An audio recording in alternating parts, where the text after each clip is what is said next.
Welcome back, and let's not beat around the bush because if you have not finished from season 4 yet, then go ahead and hit pause, put this in your watch for later, and come back after you finish. Consider this your massive spoiler warning because we're going to dive into the big reveals this season, some of those brutal deaths as well, and the fact that the entire rule book that they seem to have had maybe never even really existed. But please stick around to the end of the video because I've been digging through the lore the last couple of days and I think I have formulated a pretty good endgame theory for season 5. And this theory connects all the way back to season 1, episode 1, and I do believe that it could reconceptualize the way that you look at this entire show. I'm talking cosmic chess matches, bootstrap paradoxes, and the real reason the town targets who it targets. So sit back, relax, and let's go ahead and dive into the madness. But before we do, please don't forget to like and subscribe. It really helps the channel. I appreciate you all for coming and watching this video, and please keep coming back for more.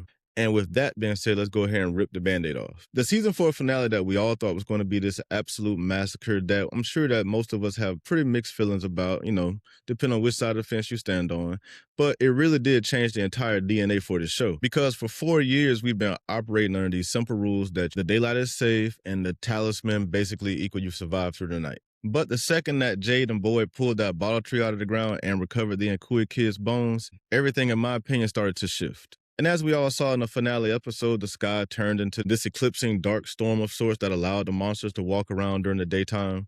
And then we eventually saw the red lightning shoot out the hole and go up into the clouds and cause a red lightning storm. And at least in that moment, it seemed like the talisman became useless. Now, I'm not sure if the talisman will eventually get their power back, and that's why Sophia went through all of the trouble that she did to throw them down the faraway tree. But I do know in that moment when the tree came out of the ground, the talisman, at least temporarily, were not working. And that kind of led to one of our casualties that we had this season when Marielle got sliced open by Smiley. And that was a really revealing scene because that was the first time that we truly saw the link between Fatima and Smiley reach its pinnacle. We also watched Sophia put down Elgin. It seemed like she gave him some type of brain aneurysm, but he started bleeding from the inside out, and Elgin is now gone as well. And why, do you ask? It's all because he actually did something noble, and he did the right thing. He didn't give in to temptation, and he just would not accept this bargain. And he was never going to get out of this situation alive, whether he took the bargain or not. So he decided to take the noble way out. And while I did not like his character most of the time, I do appreciate this little small redemption arc that they gave him because it did give him a little bit of his credibility back.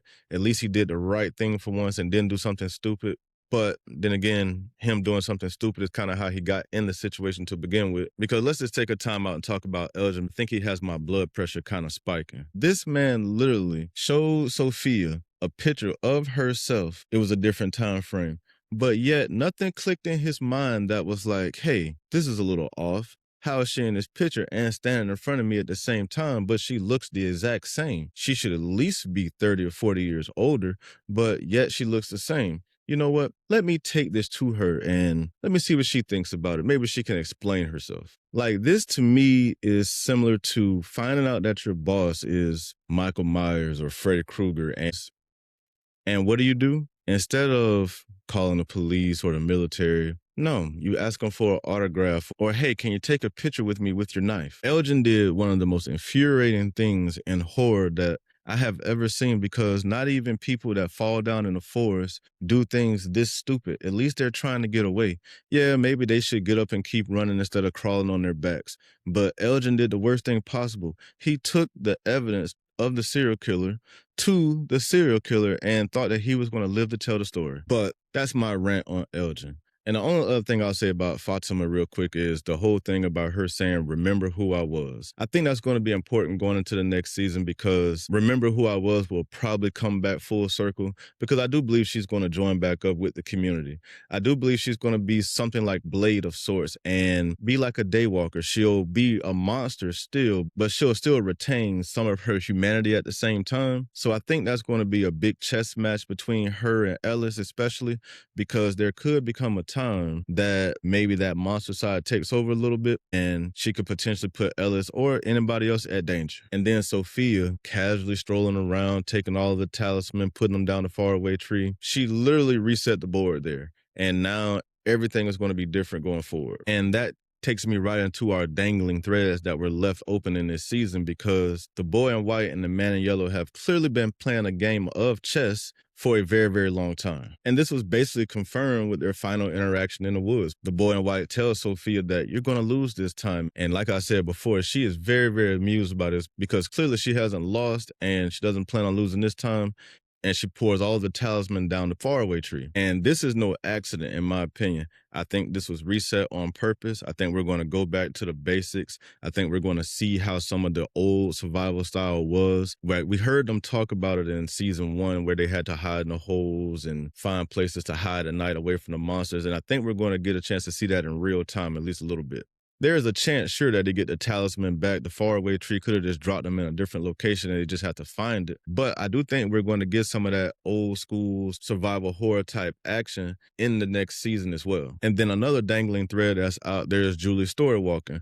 We know that she's at some point going to be hopping back and forth through time. And I think all of that's going to rear its head in this end because I think she may be the one who this story is truly based around. And I'll explain that in 1 second. Before I go any further on that, I want to talk about the slamming doors inside the Colony house and in Tabitha's house earlier in this season, because at first we thought that may be Ghost Jim, and it still could be Ghost Jim trying to communicate with them from the other side. In my opinion, I think there are a lot of clues kind of pointing to Jim's spirit being trapped inside the town's purgatory, and I really think that he's probably trying to contact his family. I mean, it's not out of the realm of possibility. We see Father Kotri and Boy have constant communications, and we see Jade that has visions, and Victor talks to the boy in white, so it's not out of the realm of possibility that Jim could be trying to contact his family and they just don't see him or know how to contact him yet because they just haven't figured out that barrier of communication. And the one thing I do want to point out for everybody that didn't see the whole Reddit thing is what the creators kind of left out there for us, and that's the whole failed fathers thing. You know, we have Frank passing out in the very first episode, allowing the monsters to get to his daughter, to in this last episode, Henry trying to kill his own son. And then if you really want to be real about it, it's Jim's fault that his family is in this entire thing because he's the one who drove them into this nightmare. And I think the town sort of feeds on that guilt and that generational trauma that's caused by being there. Now let's go to the bones of the children, because I don't think they're this powerful thing or they hold this key to the portal or anything like that. I actually think they're the physical manifestation of a bargain that was made in the past, because finding these bones, I'm pretty sure it is important, but I doubt it leads to this portal. I think it's actually more of a more grounded thing, and it's probably tied to the past. We saw in this season, at least towards the end, that the man in yellow started trying to make a lot of deals with a lot of different people. So it seems to me at some point, probably in the past, that a bargain or a deal was made with whatever version of Jade and Tabitha made one at that time, because we know for a fact that those two continuously get reincarnated. So where does this leave us going into our 5th and final season? Somewhat like I said before, I think we're going to get a lot of survival horror. I think that's going to be a lot of the theme and style for this next season. Because think about it. I think we were left to believe that there are no talisman left, but I do think there are at least 1 or 2. One down in the cellar and the one in the clinic that Mario was trying to hang up before she got killed. So I do think there are at least 2 talismans still in play. Now, they're not going to be able to protect everybody with that, or maybe they can if they just go pack up in the colony house. So I guess there is a way they can protect themselves at night. But we were left to believe that there were 0 talismans, so we will see how that comes back around and how that could foil the plan of the man in yellow or not. Because since we didn't get it in this season, we're inevitably going to get the town massacre that everybody's been waiting for. And I'm sure that is going to be a big moment in this show's history. And I can't wait to see it play out in real time, because I do think we're going to get it. Now, will it be a full-on massacre where everybody's killing everybody? I don't think so. I do think we're going to see people turn on each other. I think we're going to see groups be split off at some point in the next season. So there'll probably be some type of civil war. Now, how far it goes into a full-blown town massacre, I don't see that, but I do think we're going to get a version of that. And to even get to that point, we have to talk about Fatima again, because I think she's going to be somewhat of a Trojan horse in this next season, because like I said earlier, she's going to be something like Blade, a daywalker. She's going to be half monster, half human. And I do think that monster side eventually will fully take over, and it's probably going to draw a straight up line between her and Ellis, and they're either going to have to lock her up kill her. Well, I guess they can't kill her because she's going to be immortal. So they're going to have to find a way to get rid of her, but she's eventually probably going to fully be a monster at some point. But I think at the same time, this is where the golem comes into play, because since she is half monster, half human at this moment, when she does come back, and I'm sure they're going to smooth it over by not telling everybody. So when she does come back to the colony, she's probably going to act as some type of protector, and it's going to scare the shit out of some people. And I'm sure that's going to be one of the things that draws a line in this town. But while she is protecting them, I'm sure she'll be useful. So once she does stop protecting them, a lot of people are going to be in danger. And I definitely think Ellis and maybe even Boyd will be one of them. And then I think Julie is going to stop being terrified of Storywalking at this point, because I think whatever conversation that Ethan had with her in that last episode kind of reinvigorated her a little bit. And he thinks everybody's going to die. And she doesn't want everybody to die. She wants to go home. She really does deep down. So I think she's going to garner the courage to go ahead and start story walking again.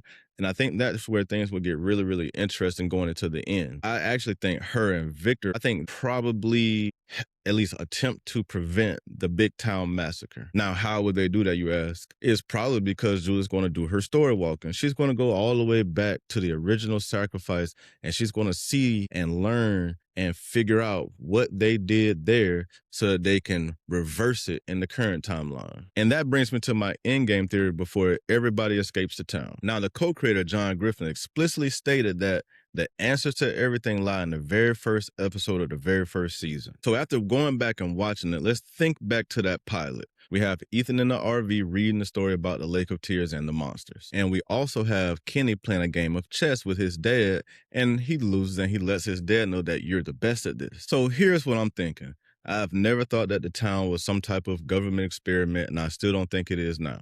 And I also don't think it's some sort of random purgatory either. But what I feel it is this cosmic jail of sorts, or this cosmic web that keeps everybody trapped in here. It's sort of like a spider's web.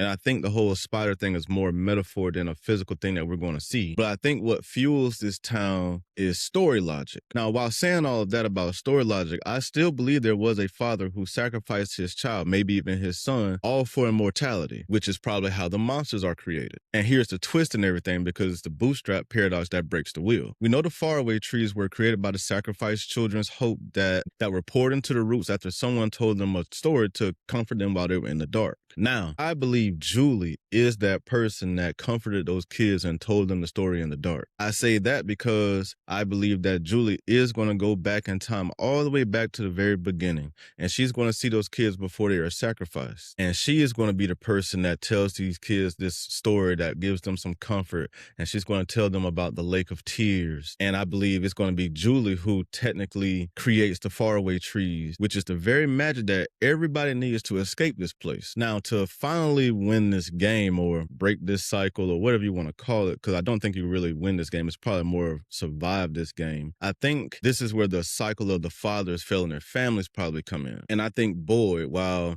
I do think that he's going to make it all the way to the very end, I do think he is going to have to sacrifice himself in order to truly save everybody, and so that everybody can be free and truly go home. Boyd has been this savior. He's had this savior complex and getting everybody home this entire time we've been watching this show. And ultimately, it was pointed out even in this season, and a lot of it may be foreshadowing, but he can't save everybody, and I think he has to accept that. So I believe that Boyd will ultimately stay behind in Fromville while everybody else leave, and he'll be the person that stays behind and balances the scales of sorts. Now, I don't know if they're going to get out through boats on the Lake of Tears, because we've seen some of the drawings, and a lot of those drawings are accurate to how some things play out. So maybe they all get on a boat and they sail off through the Lake of Tears, or maybe they walk out through one of the paths in the forest. But I think Boyd stays behind and everybody leaves. And no, I don't think the whole Fromville ends. I just think that this group of people have won this game, because the only thing the boy in white said was, you're going to lose this time.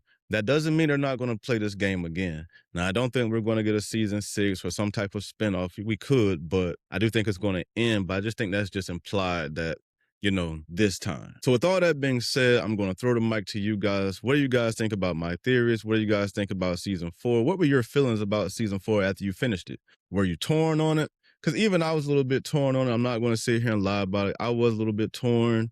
When I watched it in real time, I was sitting on the edge of my seat, just expecting more, expecting more. And it was really, really tense. And I enjoyed everything that I got. But the ending, and then it faded to black, I was just like, damn, I'm sort of let down. But after I sat back and relaxed for a minute and I took it all in, and I really do enjoy long form storytelling, so I can appreciate what they were doing, but I understand why there are some out there who are massively disappointed at the same time. So with all that being said, drop your wildest theories down in the comments. Let me know what you guys think about everything. Are you looking forward to season 5? Let me know what you think about season 5. Before we sign off for the night, the next show that I'm going to be covering that I know off the top of my head right now is Silo. Silo season 3 is starting very, very soon, so I'll be covering that. So if you guys enjoy my content, please join me over there. I mean, we'll be right here still, but join me on Apple TV for that. I do think it is worth a subscription. It is a really, really good show. So I will be sitting here covering that week to week. And I'm sure there are going to be some other things dropping in between here and there that I'll be covering as well. So with all of that being said,